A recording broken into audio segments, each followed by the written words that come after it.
कभी ऐसा फील हुआ है कि आप दुआ मांग रहे हैं पूरे दिल से, पूरी शिद्दत से, लेकिन दीवार से टकराकर वापस आ रही है? आप गिड़गिड़ा रहे हैं, रो रहे हैं, लेकिन आपकी जिंदगी में कुछ बदल नहीं रहा। आपको लगता है कि शायद आपकी दुआ में असर नहीं, या शायद आप इस काबिल ही नहीं कि आपकी सुनी जाए। अगर आप ऐसा महसूस करते हैं तो यकीन करें, आप अकेले नहीं हैं। ये कहानी लाखों लोगों की है, मेरी भी थी। हम सबको बचपन से सिखाया जाता है कि अल्लाह से मांगो, वो सब देता है। हम नमाज पढ़ते हैं, कुरान पढ़ते हैं, दुआ करते हैं। हमारा शऊरी जहन, हमारा कॉन्शियस माइंड चीख चीख कर कहता है कि हाँ, मुझे अल्लाह पर यकीन है। लेकिन फिर भी जिंदगी में वही बेसुकूनी, वही नाउमीदी, वही स्ट्रेस क्यों है? मसला कहाँ है?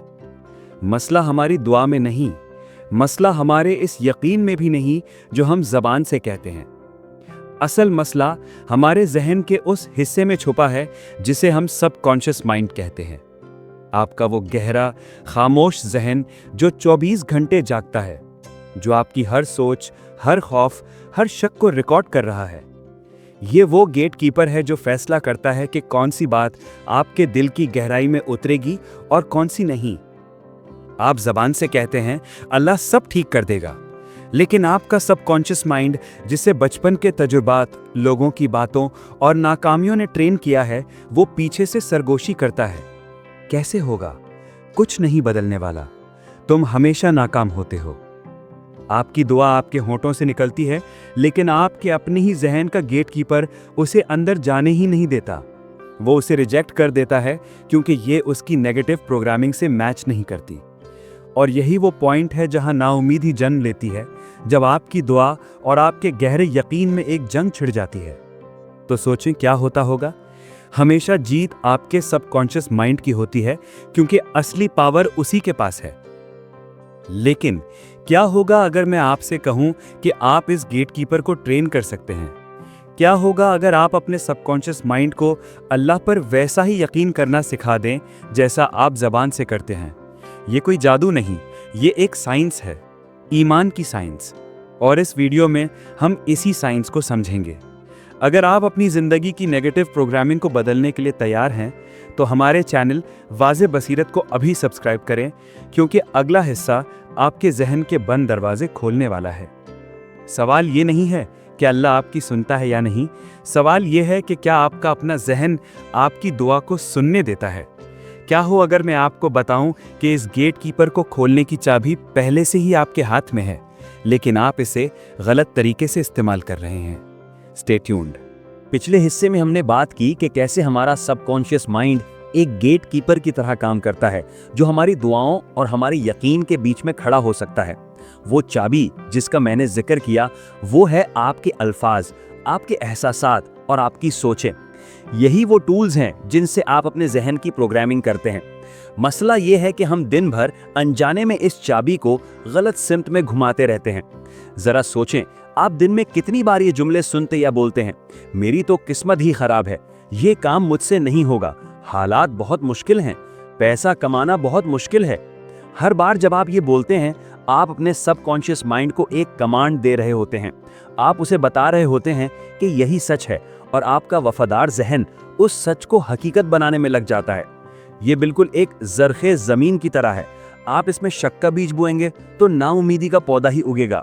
आप इसमें नफरत डालेंगे तो कड़वाहट ही मिलेगी। रसूलुल्लाह सल्लल्लाहु अलैहि वसल्लम ने फरमाया था, मायूसी कुफ्र है। क्यों? क्योंकि मायूसी अल्लाह की रहमत से इनकार का पहला कदम है। और ये इनकार शुरू कहाँ से होता है? हमारे अपने जहन की नेगेटिव प्रोग्रामिंग से। तो इस प्रोग्रामिंग को बदलें कैसे? इस जहर का तर्याक क्या है? प्रोसेस बहुत सिंपल है, लेकिन इसे कंसिस्टेंसी चाहिए। सबसे पहला स्टेप है अवेयरनेस, यानी आगाही। आपको एक जासूस की तरह अपने ख्यालात पर नजर रखनी होगी। जैसे ही आपके दिमाग में कोई नेगेटिव ख्याल आए, कोई शक, कोई खौफ, उसे फौरन पकड़ें, उसे पहचानें, खुद से सवाल करें कि ये ख्याल कहाँ से आया, क्या ये वाकई सच है या ये सिर्फ मेरी पुरानी प्रोग्रामिंग का नतीजा है। शुरू में ये मुश्किल लगेगा, आपका दिमाग आपसे लड़ेगा, वो कहेगा कि यही हकीकत है, लेकिन आपको इससे बहस नहीं करनी, सिर्फ उसे एक बादल की तरह गुजर जाने देना है, उसे पावर नहीं देनी। ये पहला और सबसे ज़रूरी कदम है। अपने जहन के बाग से जहरीली जड़ी बूटियों को पहचानना, क्योंकि जब तक आप इन्हें पहचानेंगे नहीं, आप इन्हें उखाड़ नहीं सकते। आप अपनी सोचों के मालिक हैं, गुलाम नहीं। जिस दिन आपको ये एहसास हो गया, आधी जंग आप वहीं जीत जाएंगे। आप अपने जहन को बताना शुरू कर देंगे कि अब बॉस कौन है। हमने जहरीली जड़ी बूटियों को पहचान तो लिया, लेकिन खाली जमीन पर तो कुछ भी दोबारा उग सकता है। अब इस जमीन में ईमान और उम्मीद के बीज कैसे बोने हैं? वो कौन से अल्फाज हैं जो आपके सबकॉन्शियस माइंड की जबान बदल देंगे? वो कौन सी टेक्निक है जो रातों रात आपके यकीन को मजबूत करना शुरू कर देगी? हमने जहर को पहचान लिया है। अगले और आखिरी हिस्से में मैं आपको वो 3 कदमों वाला एंटीडोट बताऊंगा जो पहली रात से ही काम करना शुरू कर देता है। ये वो राज है जो आपकी हर दुआ को आपके जहन की गहराइयों तक पहुंचाएगा। मिस मत कीजिएगा। अब तक हम जान चुके हैं कि हमारा सबकॉन्शियस माइंड कैसे काम करता है और हमने अपनी नेगेटिव सोचों को पकड़ना भी सीख लिया है। अब वक्त है उस एंटीडोट का जो इस सारी नेगेटिविटी को खत्म करके उसे ईमान से बदल देगा। ये 3 स्टेप्स का एक पावरफुल प्रोसेस है। पहला स्टेप है पॉजिटिव एफर्मेशंस। लेकिन ये वो एफर्मेशंस नहीं जो आप इंटरनेट पर सुनते हैं। ये वो अल्फाज हैं जो सीधा कुरान और अल्लाह के वादों से आते हैं। आपको अपने जहन को अल्लाह के अल्फाज से रीप्रोग्राम करना है। जब आपका जहन कहे ये नामुमकिन है, तो आपने उसे फौरन जवाब देना है, अल्लाह हर चीज पर कादिर है। इन्नल्लाह अला कुल्लि शैइन कदीर। जब आपका जहन कहे मैं अकेला हूं, तो आपने उससे याद दिलाना है, तुम जहां भी हो वो तुम्हारे साथ है। वहुवा माकुम ऐनमा कुंतुम। जब आपको रिस्क का खौफ सताए, तो आपने दोहराना है, और अल्लाह जिसे चाहता है बेहिसाब रिस्क देता है। इन आयात को सिर्फ पढ़ना नहीं, इन्हें फील करना है। सुबह उठते ही और रात को सोने से पहले इन अल्फाज को इतने यकीन से दोहराएं कि ये आपके जहन की हर तह में उतर जाएं। ये आपके नए ऑपरेटिंग सिस्टम का कोड है। दूसरा स्टेप है विजुअलाइजेशन, यानी तसव्वुर करना।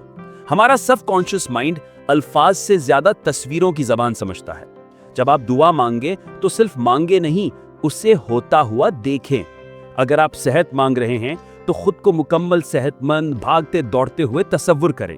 अगर आप कामयाबी मांग रहे हैं तो उस कामयाबी के एहसास को महसूस करें, उस खुशी को, उस सुकून को अपने जिस्म के हर सेल में फील करें। जब आप दुआ को तसव्वुर और एहसासात के साथ जोड़ देते हैं तो वो एक कमजोर दरख्वास्त नहीं रहती, बल्कि एक पावरफुल कमांड बन जाती है जो सीधा आपके सबकॉन्शियस माइंड में रजिस्टर हो जाती है। वो उस तस्वीर को हकीकत मानना शुरू कर देता है। और तीसरा और सबसे पावरफुल स्टेप, शुक्र यानी ग्रैटिट्यूड। जो हो चुका है उस पर नहीं, जो होने वाला है उस पर शुक्र अदा करें। ये ईमान का सबसे ऊंचा दर्जा है। दुआ मांगने के बाद अल्लाह का ऐसे शुक्र अदा करें जैसे वो कबूल हो चुकी है। बोले, या अल्लाह तेरा शुक्र है कि तूने मेरी मुश्किल हल कर दी, तेरा शुक्र है कि तूने मुझे शिफा दे दी। जब आप एडवांस में शुक्र करते हैं तो आप कायनात और अपने जहन को एक सिग्नल भेजते हैं कि आपको अल्लाह के वादे पर कोई शक नहीं, आपको रिजल्ट का 100% यकीन है। और कुरान कहता है, अगर तुम शुक्र करोगे तो मैं तुम्हें और ज्यादा दूंगा। ये तीनों स्टेप्स मिलकर आपके जहन को रीप्रोग्राम करने का एंटीडोट बनाते हैं। एफर्मेशंस आपके सॉफ्टवेयर को बदलती हैं, विजुअलाइजेशन उसे एक तस्वीर देती है, और शुक्र उस पर यकीन की मोहर लगा देता है। ये कोई एक दिन का काम नहीं, ये एक जर्नी है। अपने आप से, अपने रब से एक गहरा ताल्लुक बनाने का सफर आज से ही शुरू करें। अपनी नेगेटिव सोचों को चैलेंज करें, उन्हें अल्लाह के वादों से बदल दें, और फिर देखें कि कैसे आपकी जिंदगी बदलती है, कैसे नाउमीदी उम्मीद में बदलती है, और कैसे आपकी हर दुआ आपके दिल और जहन की गहरी आवाज बनकर अर्श तक पहुंचती है। अगर इस वीडियो ने आपके दिल को छुआ है तो इसे किसी ऐसे शख्स के साथ जरूर शेयर करें जिसे इसकी जरूरत हो। कमेंट्स में बताएं कि आप आज से कौन सी एक आयत को अपनी जिंदगी का हिस्सा बनाएंगे। देखने के लिए शुक्रिया। अल्लाह आपका हामियो नासिर हो।